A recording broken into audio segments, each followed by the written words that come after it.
Mother Bear lost in a corn maze. What this human baby did to save the bear was shocking. Let us know where you're watching from. If you love my content, consider supporting it with a super thanks. Also, don't forget to like and subscribe. It'll help us to remain in touch with amazing people like you. The morning fog still clung to the ground when little Hazel started crying in her stroller. Her mother, Nora Walsh, rushed to check what was wrong. The baby's eyes were fixed on something beyond the corn maze entrance. Something Nora couldn't see. "Shh, Hazel, it's okay," Nora whispered. She adjusted the baby's blanket.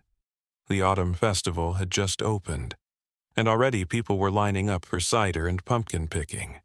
But Hazel wouldn't stop staring. Her tiny fist gripped a worn teddy bear covered in patches. 20 yards into the woods, something stirred.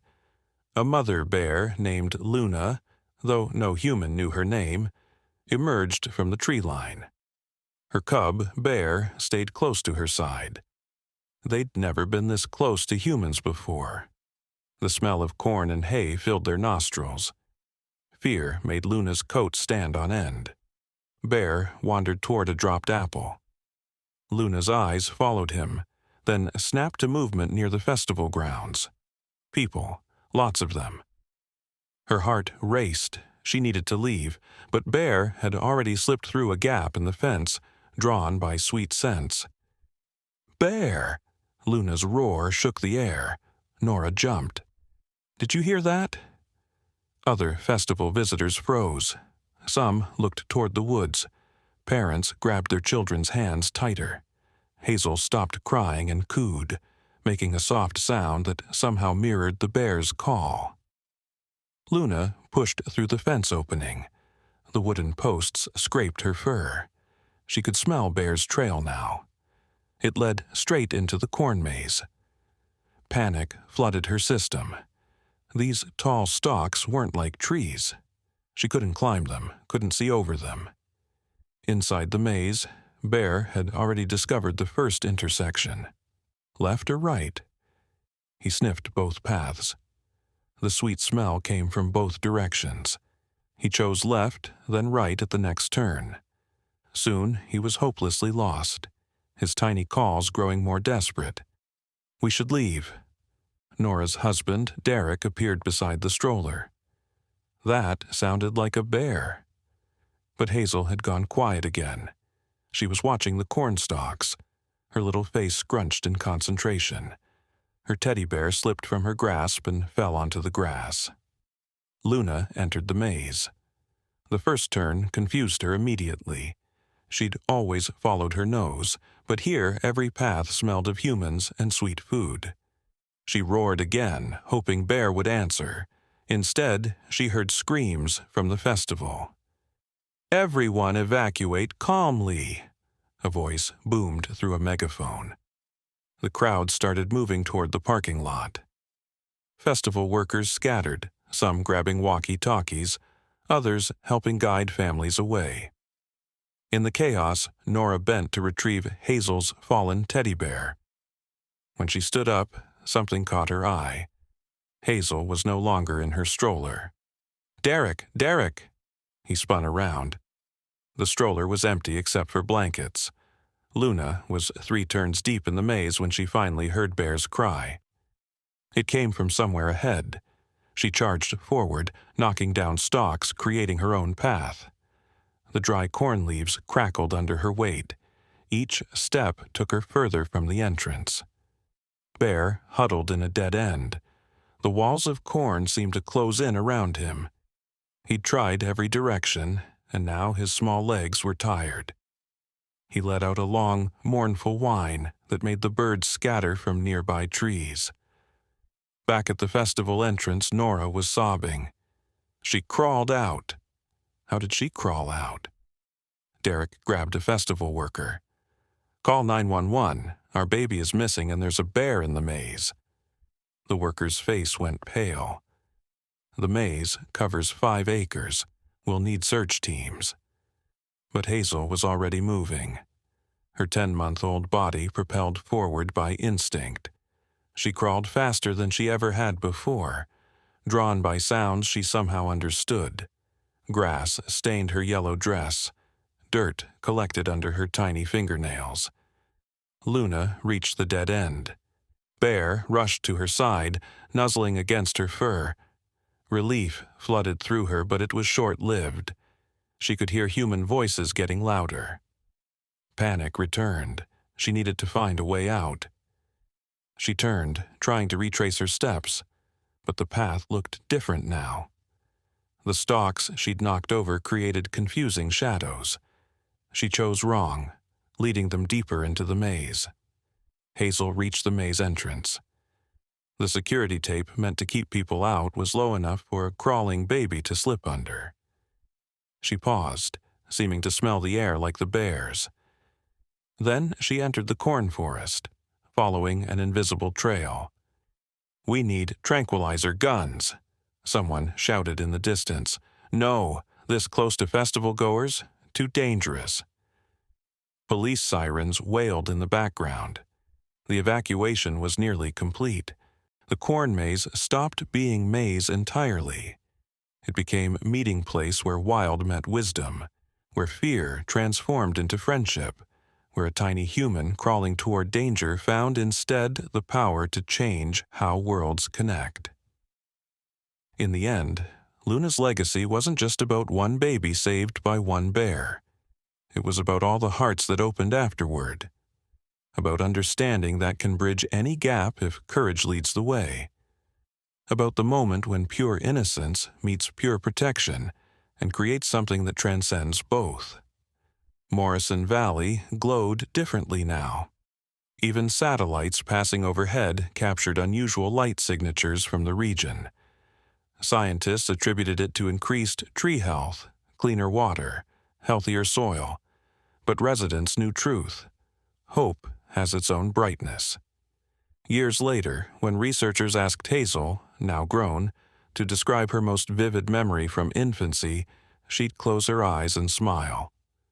"Warm fur," she'd whisper, "strong heartbeat, protection without fear, and my friend Bear playing like all cubs do."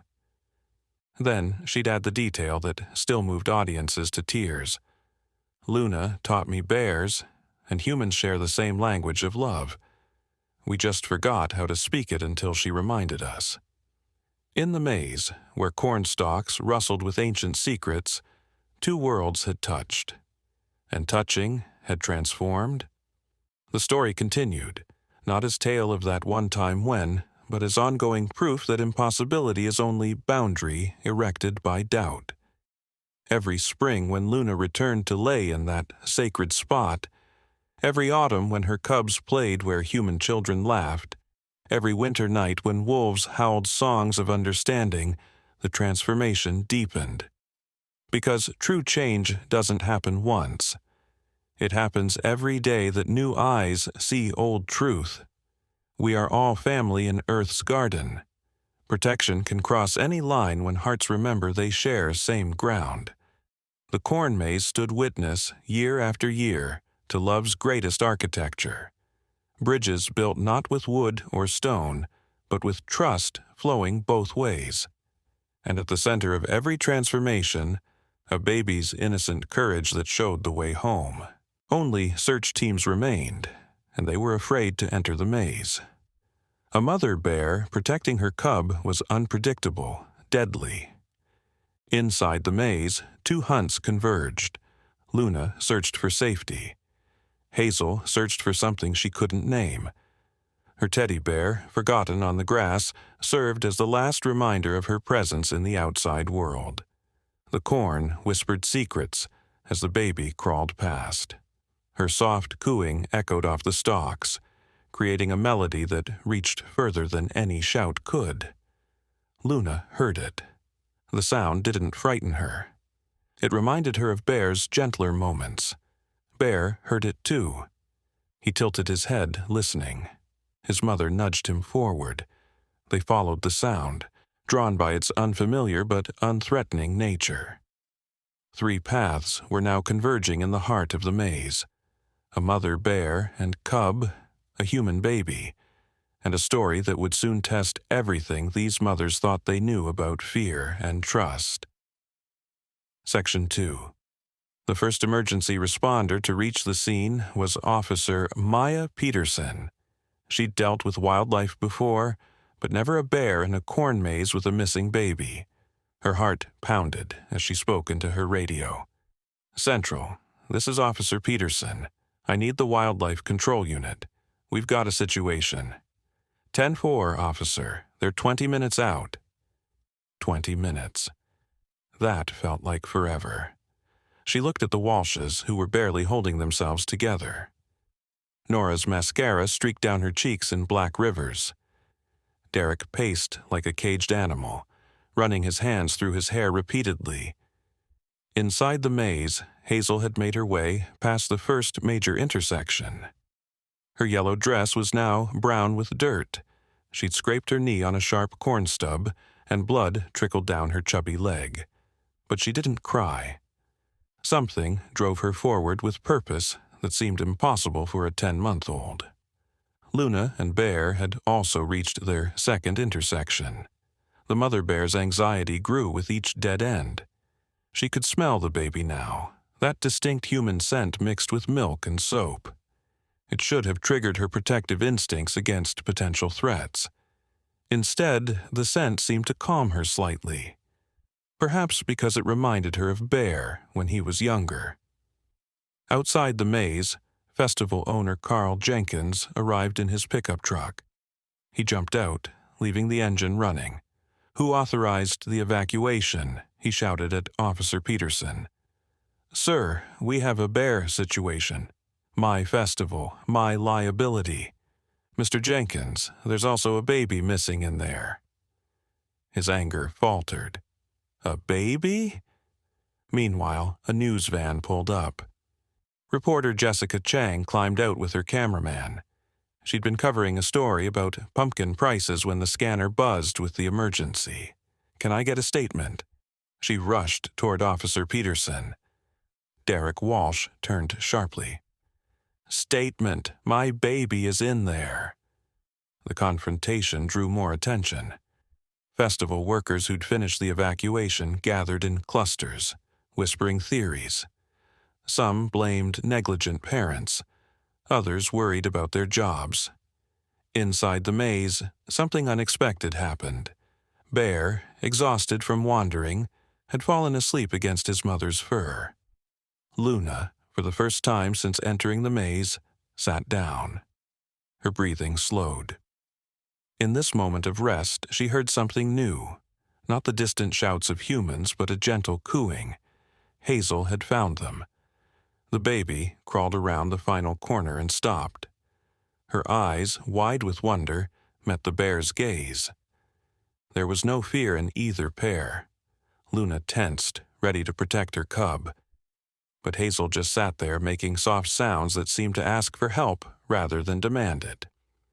Bear stirred. He opened his eyes and saw the tiny human. Cubs are naturally curious, and this was unlike any creature he'd encountered. He lifted his head, sniffing the air. Hazel giggled. A pure, innocent sound that echoed strangely in the corn cathedral. Outside, the first news report aired.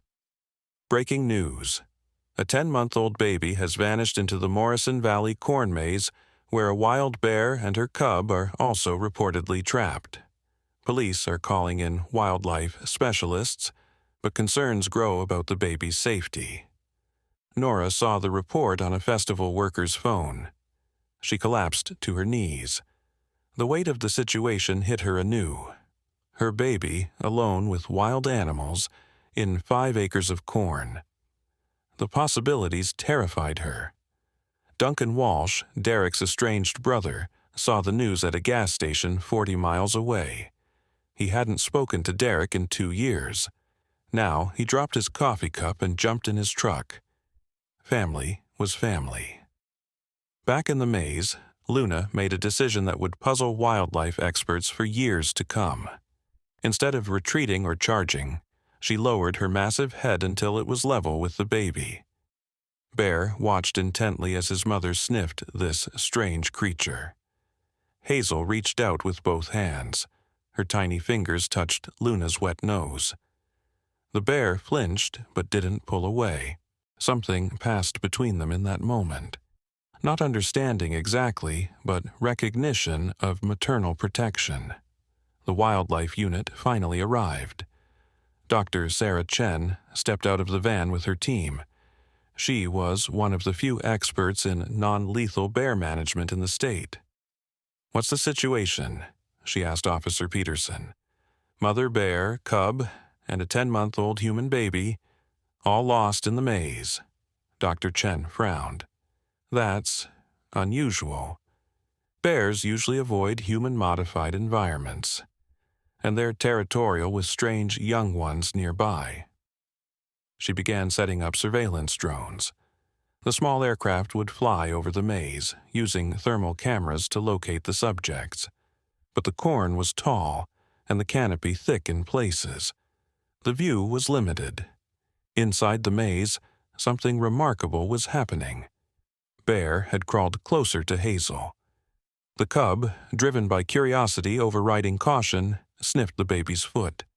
Hazel giggled again and moved her foot away, accidentally tickling the cub's nose. Bear sneezed, a small, high-pitched sound that made Hazel laugh harder. This was no longer a rescue situation. It was two young creatures discovering each other through play. Luna watched with growing acceptance. Her initial fear transformed into something science couldn't fully explain. Perhaps it was the recognition of another mother's child. Perhaps it was the baby's gentleness. Or perhaps it was simple exhaustion making her less aggressive. The drone spotted them. On the monitor outside the maze, a cluster of the thermal signatures appeared. "There," Dr. Chen pointed. "All three are together, and they're not moving." Are they stationary by choice?" Officer Peterson asked. "It appears so." The team stared at the screen, not quite believing what they were seeing. A wild bear mother allowing a human baby near her cub defied everything they knew about bear behavior. Nora and Derek pushed through the crowd to see the monitor. When they saw the thermal image, tears rushed down their faces.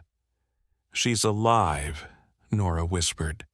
"More than alive," Dr. Chen said quietly. "She might be the luckiest baby on Earth."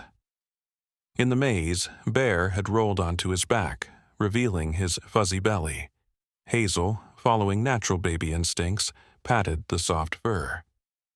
Luna watched as her cub and this human young one shared a moment of pure, innocent connection.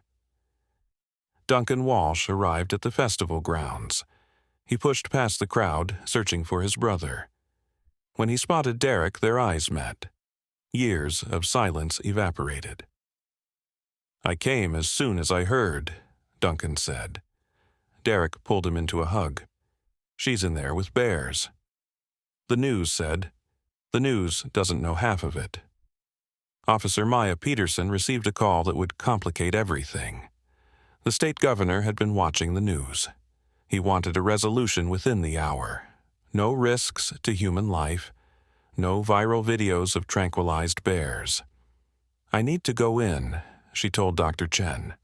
"That could trigger an attack response, and waiting could mean—" Suddenly, from inside the maze, came a sound no one expected. It wasn't a roar or a cry. It was the unmistakable giggles of a baby having the time of her life. The sound carried over the corn walls. Festival workers stopped talking. News cameras swiveled toward the maze entrance. Even the birds seemed to pause their afternoon songs.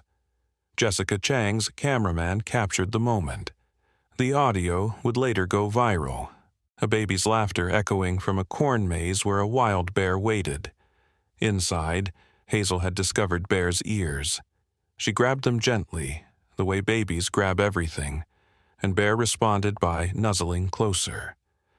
Luna had begun grooming her cub while keeping one eye on the baby. This scene of interspecies trust would have melted hearts worldwide, if anyone could have witnessed it safely. But outside the maze, practicality fought against wonder. We need to extract her before someone makes a political decision, Dr. Chen warned Officer Peterson. How do we do that without spooking the bears? We don't. The answer hung in the air like the first threat of winter. Someone would have to enter the maze.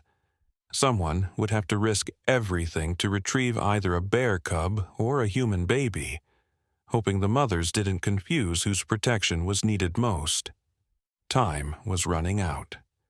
The governor's deadline approached. The afternoon sun started its descent behind the western hills. Inside the corn maze, 3 young souls continued their unlikely playdate, unaware that the adult world was spiraling into crisis around them. And miles away in the forest, Alpha Wolf, the pack leader of the region, caught wind of an unusual scent on the breeze. Bear, human, and fear all mixed together. He lifted his nose and howled. Something was wrong in his territory. Something that would soon draw him into this growing drama.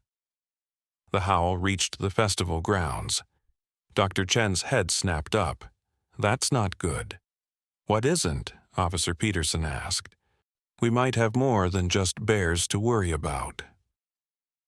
The situation had just become more complex than anyone had imagined. In the maze, innocence played its game. Outside, nature and humanity prepared for a confrontation that could end in tragedy, or transform everything they thought they knew about the wild. Section 3. The howl echoed again, closer this time. Alpha Wolf moved through the forest with his pack. 7 wolves total, each one alert to the unusual activity near their territory. For generations, wolves had avoided human gatherings. But something was drawing them forward. The mix of fear and protection hormones in the air acted like an invisible magnet. Inside the corn maze, Luna's ears twitched. She recognized the wolf song. Her body tensed, every instinct screaming danger. But moving would mean leaving these 2 cubs, her bear and this strange human young. She'd already made her choice when she let Hazel stay. Hazel hadn't noticed the change in atmosphere. She was now attempting to braid Bear's fur, her tiny fingers tangling in the coarse strands. Bear endured it with remarkable patience, occasionally turning to lick the baby's face. This made Hazel squeal with delight, a sound that carried further than anyone realized. Officer Peterson's radio crackled to life. "Ma'am, I'm getting reports of wolves moving toward the festival grounds. Multiple sightings on Highway 12. She pressed her radio button with shaking fingers.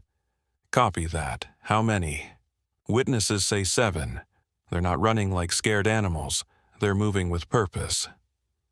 Dr. Chen overheard and grabbed Peterson's arm. Wolves? Now? What does that mean for our situation?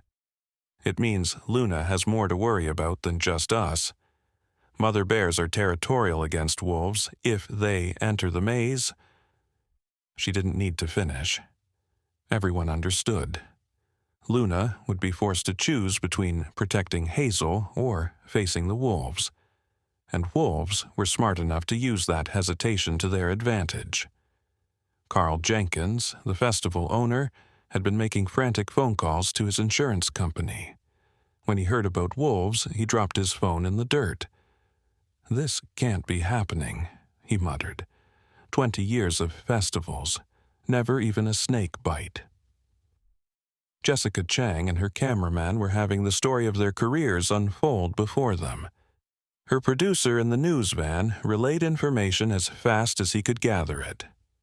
Jess, we're getting calls from CNN, Fox News, NBC. This is going national. The president's even been briefed. She nodded, then noticed something odd. The festival's security cameras had captured thermal images of the wolves. They weren't heading straight for the maze. They were circling. Check the woods behind the east exit, she told her producer. Those wolves aren't hunting, they're planning. Meanwhile, Duncan Walsh had joined his brother at the monitoring station. Years apart dissolved in shared concern for Hazel. "Remember when we were kids?" Duncan asked. "That time you got lost in the woods behind Grandma's house?" Derek nodded. "Mom found me with that old farm dog, just sitting there, talking to it like we were friends. Maybe it runs in the family." Back in the maze, Luna heard something that made her blood run cold. Wolf claws scraping against the wooden fence outside. They had arrived. The pack leader wasn't just any wolf.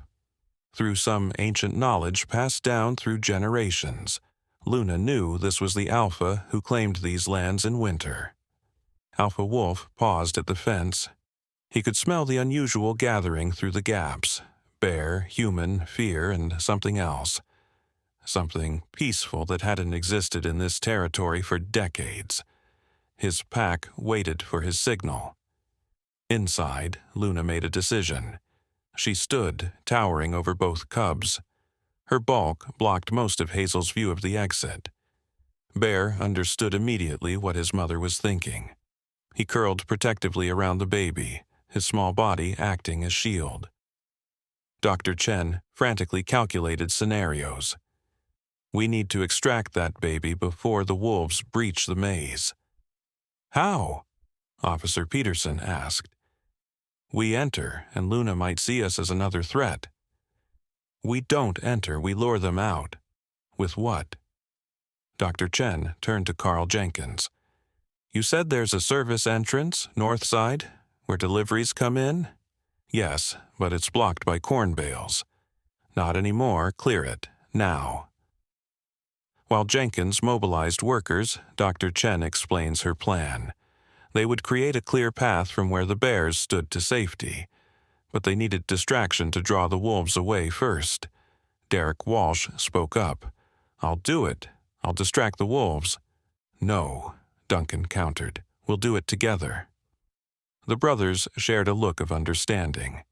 Family, at its core, meant facing danger together. As preparations continued outside, something magical happened in the maze. Hazel had crawled into the space between Luna and Bear. Surrounded by fur and warmth, she closed her eyes and fell asleep. Her tiny fist still clutched one of Bear's ears. Luna looked down at this unusual family formation. Her heart, if bears pondered such things, felt something unexpected.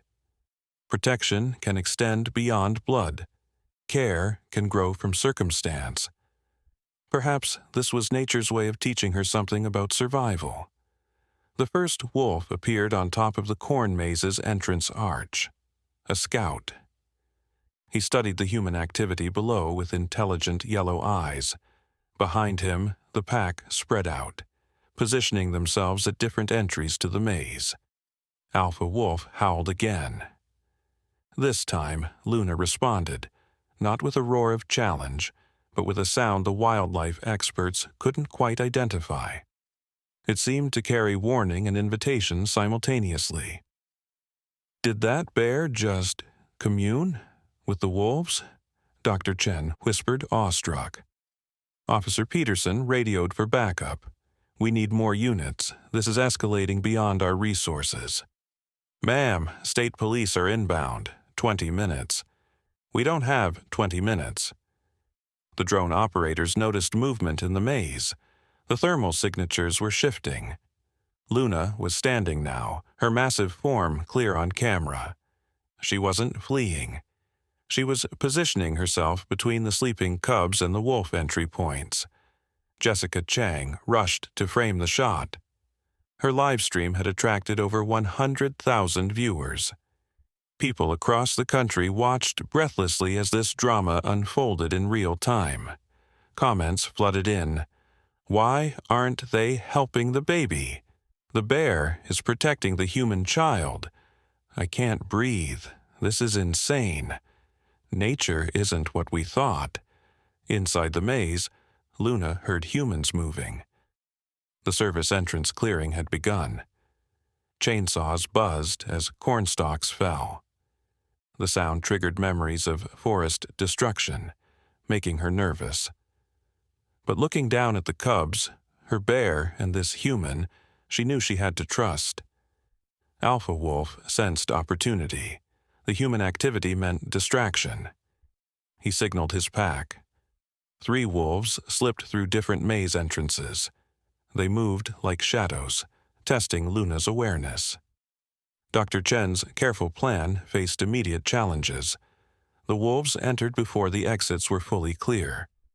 Luna would now fight a 3-front battle, protecting the cubs, avoiding the humans trying to help, and deterring wolves hunting in her space. Duncan and Derek Walsh reached the east side of the maze. Their plan was simple but dangerous. Make noise to draw wolf attention away from the interior. They carried air horns bought from the festival. "Ready?" Derek asked. "Let's wake up the county." They triggered the horn simultaneously. The sound was deafening. Birds erupted from trees. Some pack wolves instinctively moved toward the noise, but Alpha Wolf was wiser. He recognized human attempts at deception. The wolf scout on the entrance arch howled a warning. The pack had split. Some pursued the noise. Others continued stalking toward the thermal signatures in the maze center. Luna heard everything. Her natural night vision gave her an advantage as afternoon faded toward evening. She could see shapes moving through cornstalks, wolf shadows growing closer with each second. Hazel stirred in her sleep. Some primal instinct, hundreds of thousands of years old, triggered in her brain. Her eyes fluttered open. She didn't cry or make a sound. She simply looked up at Luna with complete trust. Bear remained perfectly still, understanding that movement meant danger. His cub training had prepared him for predators but never for protecting another species' young. The first wolf reached them. Gray fur emerged from golden corn. Yellow eyes locked with brown bear eyes. The standoff lasted seconds that felt like hours. Luna roared, not in fear this time, but in absolute determination. The sound shook cornstalks and rattled windows at the festival's edge. Every human within a half-mile radius stopped breathing. The wolf attack came swiftly. But Luna was ready. She swung one massive paw, missing the wolf but sending a message. This was not easy prey. This was a mother bear with something worth fighting for. Outside the maze, chaos erupted as other pack members rushed toward Derek and Duncan. The brothers ran, leading wolves away from the maze but straight toward festival buildings. "Fall back!" Officer Peterson shouted into her radio. "Civilians in danger." Dr. Chen made a split-second decision. She grabbed sedative darts, but not for the animals. "We're clearing the service entrance ourselves," she told her team. "Full gear. We enter to create a pathway for Luna." "That's suicide," someone protested. "Sitting here while watching is worse." The wildlife team suited up in protective gear. They would enter the maze not to sedate, but to guide, creating safe corridor for the bear family to reach the woods. Inside, the battle intensified. 2 more wolves had appeared. Luna fought defensively, never leaving the cubs. Each swipe was calculated to protect rather than kill. Bears and wolves had ancient respect. This wasn't hatred, it was necessity.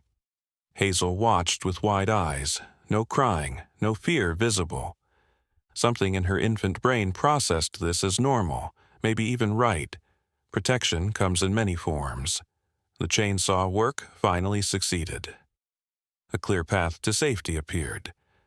Dr. Chen and her team entered cautiously. "Luna!" Dr. Chen called out the name the bear had gained through local folklore. "This way, safety." Whether Luna understood words or just sensed intention, she began moving. Bear walked beneath her belly, carrying Hazel in his mouth like mother cats carry kittens. gentle strength that wouldn't harm. The wolves pursued but hesitated at the human presence. Alpha Wolf called them back. This wasn't their fight anymore. The humans could have this unusual pack. As they moved through the cleared path, festival staff and emergency responders lined the corridor. Cameras clicked and whirred. This moment would become iconic. A bear carrying a wolf cub, carrying a human baby through a corn maze toward freedom. Derek and Duncan had managed to climb onto the festival's Ferris wheel platform. The wolves circled below, confused by vertical escape routes. "They're getting out," someone shouted over the radio. Luna emerged from the maze into twilight. She set Bear down, who set Hazel down. The baby sat on the grass, dirty and disheveled, but alive. Happy, even. She clapped her hands and giggled, as if she'd just ridden the best carnival ride ever. Nora Walsh broke from the crowd. She scooped up Hazel and held her tight. Derek and Duncan climbed down from the Ferris wheel and joined the reunion, but the remarkable sight continued. Luna hadn't run. She stood watching, Bear by her side. Mother to mother, she seemed to be saying goodbye. Hazel reached out toward Luna. The bear lowered her head once more. The baby touched Luna's nose, a final connection between worlds that shouldn't have met but did. Alpha Wolf watched from the maze entrance. His pack had regrouped, but instead of pursuing, he sat. Something had changed in the natural order that even he couldn't explain. Jessica Chang captured it all. Her footage would circulate worldwide, challenging scientific understanding of animal behavior and making corn maze bear a household term. Dr. Chen approached slowly. What now?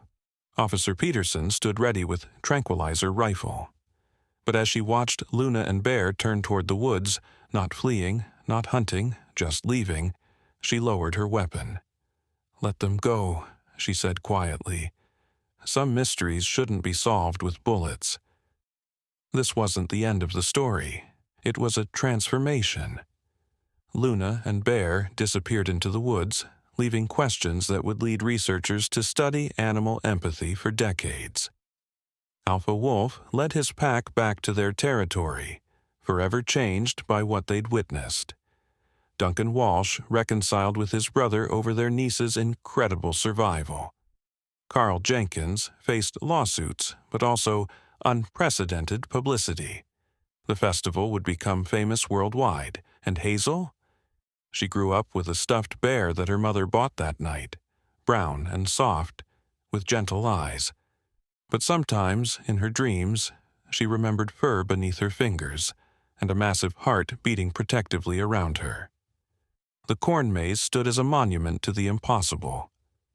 People came from around the world to walk its paths, hoping to understand where natural barriers break down and pure connection begins. But the wolves didn't forget either. Every autumn, when the corn grew tall and the festival returned, Alpha Wolf would lead his pack to the edge of human territory. They would watch.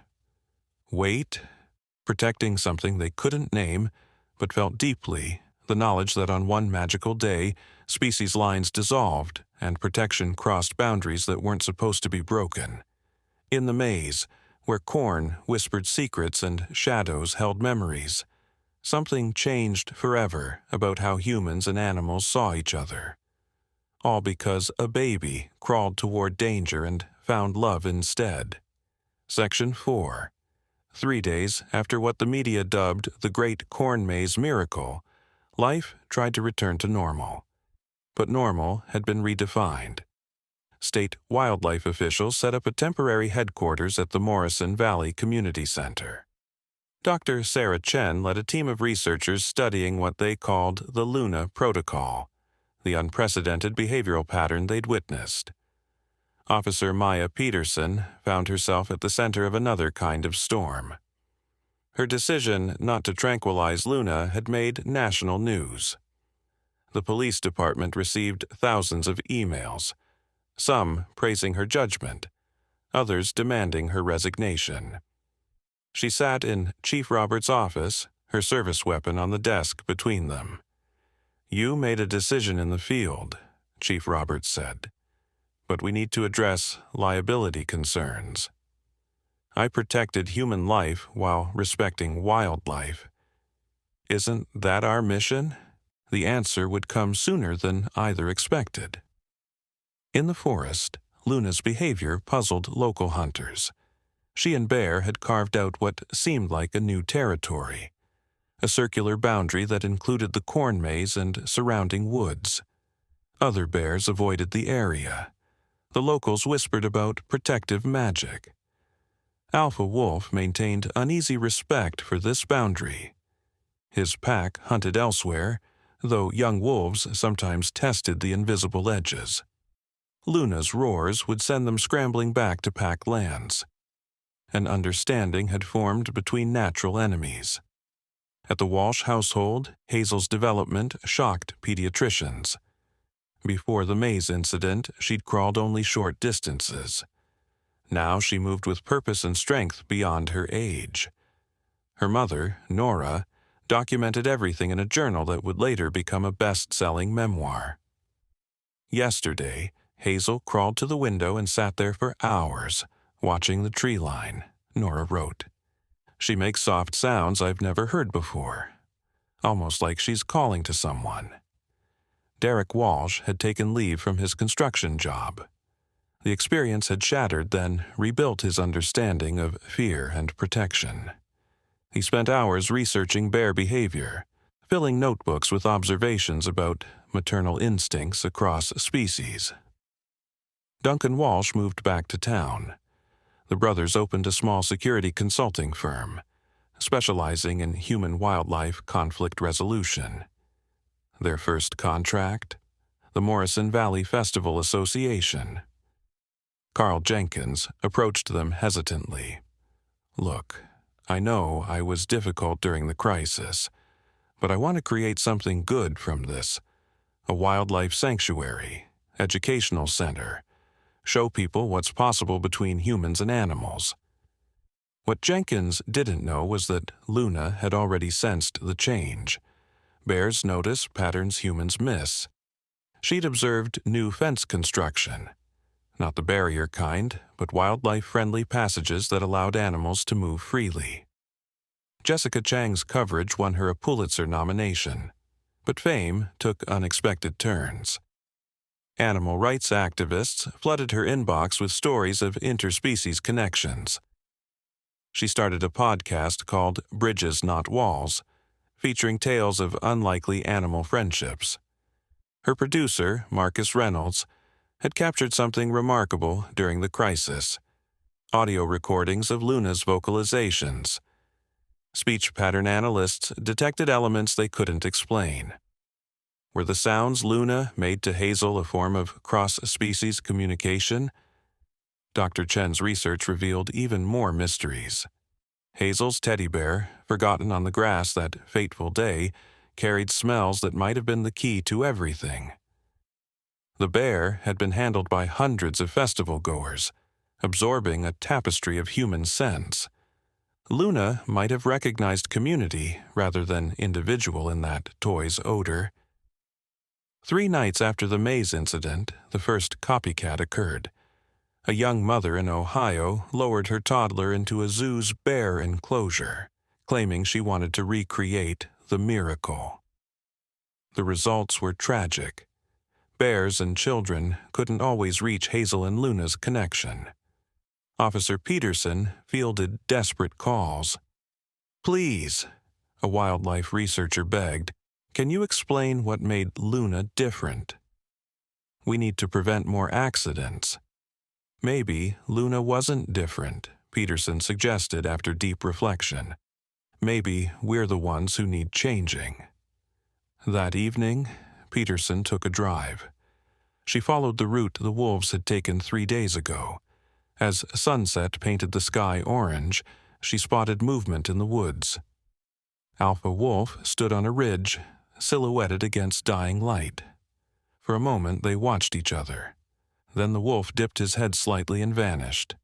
Peterson sat in her patrol car, hand shaking as she wrote a report that would never be filed officially. Subject: Preliminary Communication Theory. Observation suggests traditional predator-prey dynamics may be more complex than current models suggest. Possible evidence of negotiated territory boundaries between wolf pack and domestic bear population. At midnight, while most residents slept, strange occurrences unfolded. Security cameras at the festival grounds captured Luna approaching the corn maze entrance. She was alone. Bear remained hidden in the woods. Luna entered the maze slowly, following the path exactly as she had during the crisis. She reached the spot where Hazel had found them. There, she circled 3 times, an ancient ritual for claiming safe spaces. Then she lay down, nose touching the ground where the baby had sat. The footage went viral within hours. Theories exploded across social media. Bears have emotional intelligence. Luna visits the spot like a shrine. She's marking territory for future generations. Dr. Chen studied the footage obsessively. She's creating a memory map, she hypothesized, teaching future generations that this space holds significance. This isn't just territory marking. This is cultural transmission. The concept shook zoological understanding. If bears could pass down behavioral knowledge about specific locations, what else might they remember? Stories? Significant events? Friendships? Meanwhile, in the Walsh home, Hazel began exhibiting abilities that defied medical explanation. She'd started tracking sounds like a bear cub, tilting her head to catch direction and distance. She could sense approaching storms before barometric pressure changed. Her parents wondered if the interaction had triggered dormant evolutionary traits. "We all have ancient connections," Nora's pediatrician mused. Maybe Hazel's experience awakened something that once helped our species survive alongside powerful predators. Dr. Elena Rodriguez, a cognitive researcher from Stanford, arrived to study Hazel. She'd spent years documenting cases of cross-species imprinting, but had never seen anything like this. Typically, animals who bond with other species show confusion in their own development, Dr. Rodriguez explained. Hazel shows enhanced development while maintaining normal human social behaviors. It's like she's bilingual, fluent in both human and bear communication. The research brought unwanted attention. A tabloid writer, James Parker, had started digging into the Walsh family history. He discovered something intriguing. Nora's grandmother had been a Native American healer known for communicating with forest spirits. The tabloid headline screamed, "Bear Baby's Mystical Ancestry Revealed." Derek found the article insulting, but his brother Duncan surprised him by buying multiple copies. "Let them write fiction," Duncan said. "But something's happening here that science hasn't caught up to yet."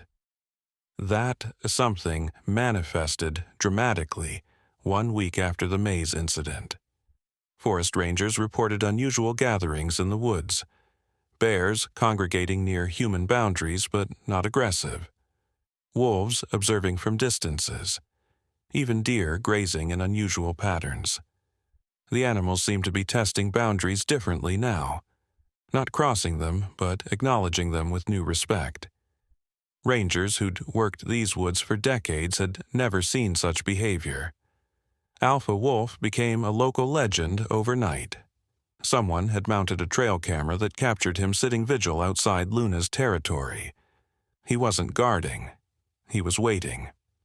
For what, nobody could say. Then came another shock. Dr. Chen received a call from Yellowstone researchers. They'd observed a grizzly bear saving a human hiker from wolves. The bear had placed herself between the pack and the injured human until search and rescue arrived. The behavior mirrored Luna's precisely. It happened 3 days ago, the Yellowstone team said, the same day as your corn maze incident. Chen felt chills. Are you suggesting some kind of collective behavior change? We're not suggesting anything. We're just collecting data that doesn't fit our models. News spread quickly. Animal rescues, interspecies cooperation. Cases exploded across North America. Not all involved bears and humans. Dolphins guided lost kayakers. Eagles warned mountain climbers of avalanches. Stories that once seemed mythical became documented reality. Scientists struggled to explain the phenomena. Some proposed electromagnetic fields altered by seasonal changes. Others suggested collective consciousness among animals responding to environmental threats. The most controversial theory came from a physicist named Dr. Aaron Kim: quantum entanglement between species experiencing shared emotional states. But in Morrison Valley, residents cared less about scientific explanations than practical results. Crime rates dropped 30% as communities united around the bear baby miracle. Property values initially worried officials but adjusted surprisingly well. People wanted to live near the place where impossible things happened. The festival grounds transformed. Jenkins worked with indigenous consultants to create a living memorial, not a monument, but a dynamic space where humans could learn traditional ways of coexisting with wildlife. The corn maze remained, but with wildlife corridors built through its design. Luna's territory expanded slightly each day. She seemed to be testing human goodwill. She'd appear at the maze boundary, always at dusk, watching festival construction workers pack up. One evening, a worker named Miguel Santos found himself alone with the massive bear just yards away. Miguel froze. Luna studied him. Then, in a movement that later played on news channels worldwide, she pushed a branch toward him, a gesture of acknowledgement between species who'd learned to see each other differently. Miguel picked up the branch. Both understanding and mystery flowed between them. When he returned home, he carved the branch into a walking stick. On it, he engraved, "The day a wild thing shared peace with me." Such encounters multiplied. Not everyone had direct contact, but the energy of possibility spread. Children in schools drew pictures of Hazel riding Luna like a friendly giant. These images, when seen by child psychologists, suggested collective processing of unprecedented acceptance. Dr. Chen's team now included anthropologists, neuroscientists, and even quantum physicists. They were piecing together patterns that suggested the corn maze incident hadn't been isolated fate, but a catalyst for broader change. Bear populations near human habitation showed decreased stress hormones. Predator attacks on livestock dropped mysteriously. It wasn't that predators stopped hunting. They seemed to be choosing different prey, avoiding animals near human protection. 3 weeks after the maze rescue, Dr. Chen discovered something that would redefine her career. Luna's DNA, extracted from fur samples left in the maze, showed genetic markers related to social cognition, structures more developed than typical in bears. Bear wasn't just Luna's cub. Bear showed similar enhanced markers. The implications staggered the scientific community. Could some bears be naturally predisposed to cross-species cooperation? Had human selection generations ago created ancestral bonds that occasionally manifested? The investigation led to Alaskan villages where elders spoke of bridge bears, individuals who, throughout history, had mediated between human and wild worlds. These weren't trained bears. They were wild animals who chose interaction over isolation. In Alaska, Elder Sarah Nightwind shared oral histories dating back centuries. My grandmother told of a bear who saved children from drowning. My great-grandmother spoke of another who led lost hunters home. We called them grandmother bears. They exist to teach humans, and bears can be relatives. The stories aligned too perfectly with recent events to be coincidence. Jenkins immediately flew Elder Nightwind to Morrison Valley. When she arrived and witnessed the festival grounds, tears streamed down her face. "This place," she whispered, touching the maze entrance. "It sings with old power. The bear found what she was looking for here." What Luna had been looking for might have been Hazel, or perhaps something larger, a crack in the wall between worlds where understanding could flourish. Meanwhile, Hazel continued developing in ways that fascinated researchers. She babbled in patterns that matched both human phonemes and bears' vocalizations. When shown pictures of different animals, she could identify species with accuracy beyond typical infant capabilities. Most remarkably, she developed what Dr. Rodriguez called environmental awareness. She could sense the approach of deer, birds, even insects before adults noticed them. Not through normal senses, but through something doctors couldn't measure or explain. The implications reached political levels. Environmental protection bills gained unexpected support. Hunting regulations adjusted to consider new understanding of animal cognition. Academic departments redesigned curricula to include interspecies communication studies. Officer Peterson found vindication when the police commissioner called her a visionary. What happened that day in the maze, he told assembled media, represents 21st century law enforcement. We protected human life by respecting all life. Presidential recognition followed. At the White House ceremony, Peterson stood with the Walsh family, Dr. Chen, and representatives from multiple indigenous nations. The focus wasn't on what happened, but on what it meant for the future. As autumn deepened, Luna's pattern crystallized. Every full moon she visited the maze at midnight. She'd lay exactly where Hazel had touched Bear, remaining until dawn. Wildlife cameras captured others joining her vigil. Wolves maintaining respectful distance, deer grazing nearby, owls perching silently. These gatherings became known as Luna's Court. Scientists couldn't decide if this represented mourning, celebration, or something beyond human understanding. Native American elders suggested all three, a remembrance of when boundaries dissolved and new possibilities emerged. The corn maze that had been meant for harvest entertainment became a pilgrimage site. People arrived from around the world, hoping to experience proximity to where magic had occurred. Jensen hired staff who understood the sacredness of the space. One evening, 6 months after the incident, a young girl with autism approached the maze entrance. She'd been silent her entire life. Her parents brought her hoping the transformative energy might help. As they stood at the boundary, Luna appeared from the woods. The girl looked at Luna.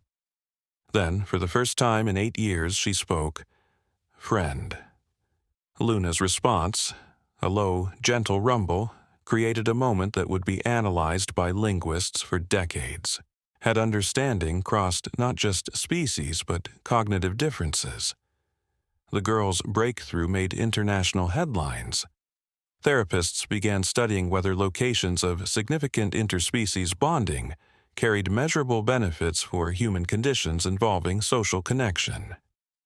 But not everyone welcomed these changes.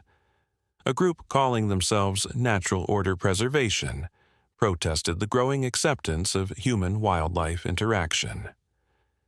Their leader, Congressman Harold Mitchell, scheduled hearings about dangerous anthropomorphization of predatory species. Mitchell's fear wasn't entirely unfounded. 3 incidents of people attempting to recreate Hazel's experience had ended badly. Bears are wild. Luna's behavior remained exceptional, not typical. Experts emphasize this daily, but hope and foolishness often walk hand in hand. The scientific debate intensified when Dr. Chen published preliminary findings. Luna's brain scans, obtained through advanced remote sensing during her maze visits, showed activity in regions associated with memory formation. More significantly, these same regions activated in human brains during Luna's visits.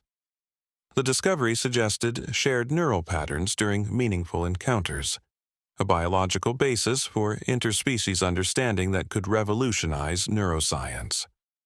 As winter approached Morrison Valley, changes became visible in the community's fabric. Crime decreased, not because of law enforcement, but because neighbors began checking on each other more frequently. Service statistics showed increased volunteerism at the food bank, animal shelter, and environmental conservation programs. Children who'd witnessed the maze rescue grew differently than their peers. Teachers reported enhanced empathy, environmental awareness, and cooperative behavior. One kindergarten class began a project documenting local wildlife, discovering that animals had, indeed, changed their patterns around human spaces. Even the weather seemed touched by transformation. Meteorologists noted unusual warming patterns around the valley, not dramatic, but enough to extend autumn and delay harsh winter, as if the land itself supported the gentler relationships forming. Luna and Bear thrived through the season changes. Hibernation approached, but Luna delayed den selection. She continued her maze visits, as if reluctant to disappear underground while the world above shifted so dramatically. The night before she would finally retreat to her winter den, Luna made her last visit of the season. Carl Jenkins had organized a quiet gathering, just the core group who'd experienced the maze rescue firsthand. They stood in respectful silence as Luna approached. This time, she brought not just Bear, but 3 other bears, relatives accepting integration into her unusual territory. The message was clear: change breeds acceptance. Hazel, now toddling confidently, reached for her mother's hand. When Luna appeared, the child's face lit with recognition. She lifted her stuffed bear, the one that had fallen in the maze during her crawling rescue mission. Luna approached closer than ever before. The massive bear lowered her head until it was level with Hazel's. The child, showing no fear, reached up and placed her small hand on Luna's nose. The touch that had started everything now offered closure to this chapter. Bear sniffed Hazel's other hand. The cub had grown considerably, but his gentleness with human children hadn't changed. He nuzzled the stuffed bear, creating a circle of connection between real and symbolic bears. As the gathering watched in silent awe, Luna made one final gesture. She pushed forward a pine cone she'd carried in her mouth. Hazel accepted it with delight, chattering in her unique bear-human hybrid language. The gift seemed to say, "Spring returns. So will I."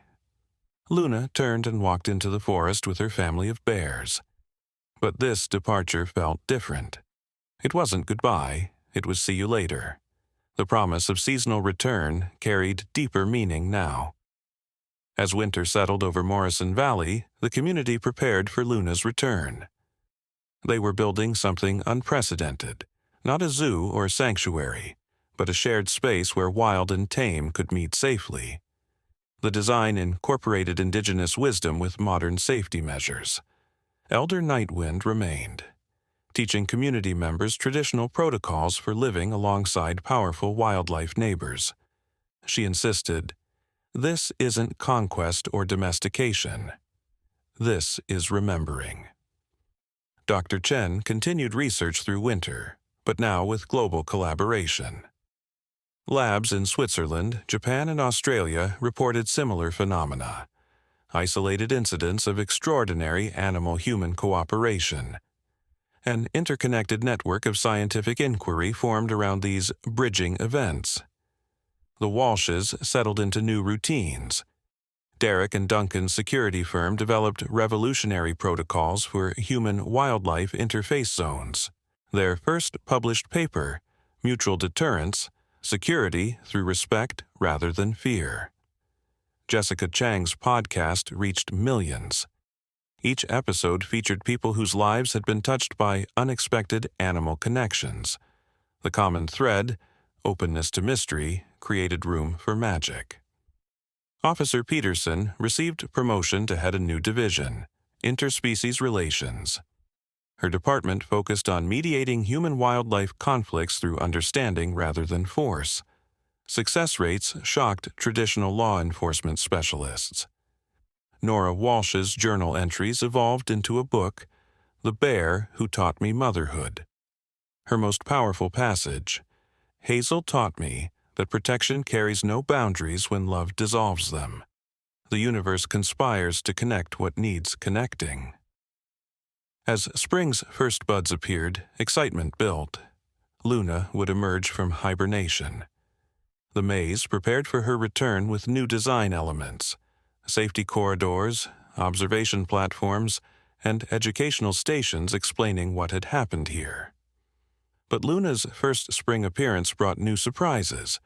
She returned with not just Bear, but now 2 tiny new cubs. Life continued while understanding grew. The message was perfectly clear. What began in crisis had become sustainable relationship. The new cubs, later named Bridge and Hope by local schoolchildren, showed none of Luna's social boldness. They remained properly wild, properly cautious. This reassured officials that Luna's behavior hadn't removed natural instincts but expanded them. Bear, now nearly grown, demonstrated different energy. He'd absorbed his mother's unusual comfort with human presence while maintaining hunting and survival skills. Wildlife experts speculated that genetic predisposition and early experience had created a new kind of bear, not tame, but capable of nuanced interaction. The scientific community continued debating mechanisms, pheromones, electromagnetic frequencies, quantum entanglement. Every theory had supporters and skeptics. But the lived reality in Morrison Valley mattered more than explanations. 1 year after the corn maze incident, the anniversary brought worldwide attention. Television crews, researchers, and pilgrims gathered. The festival scheduled special programming, wisdom from wild teachers. Hazel, now nearly 2, had developed into an extraordinary child. She spoke early, with vocabulary including sounds no human throat should make. She could sense wildlife presence even when hidden. Her drawings showed sophisticated understanding of animal behavior. During the anniversary celebration, Hazel demonstrated abilities that silenced crowds. When shown photographs of various bears, she correctly identified Luna with 100% accuracy. Friend Mama, she called Luna's image. When shown unfamiliar bear photos, she simply pointed to herself, and then the general forest, suggesting category recognition. Me, human. Bear, bear. The implications for cognitive development research were staggering. Had cross-species bonding accelerated evolutionary recognition patterns? Dr. Chen and Dr. Rodriguez published findings suggesting early childhood interspecies positive contact enhanced neural plasticity. But academic papers couldn't capture the emotional truth understood by everyone who'd been present. In Morrison Valley, people lived differently now. They walked forest trails with awareness, left offerings of respect for wild neighbors, and taught children that respect travels both ways. By year's end, the transformation was complete. Luna had fulfilled her role as bridge builder. Her territory now included buffer zones where humans and wildlife maintained healthy boundaries with mutual awareness. The corn maze stood as monument to what fear could transform into when patience met curiosity. Alpha Wolf still visited boundary edges, now bringing his half-grown pups. They learned restraint, respect, and the knowledge that predator doesn't always mean enemy. The newest generation of wolves howled differently, notes carrying greeting rather than only warning. For Luna, each maze visit held new purpose. She'd accomplished something beyond any single animal. she'd created template for cooperation that spread like seeds on wind. Other bears learned through observation, creating gentle revolution, one territory at a time.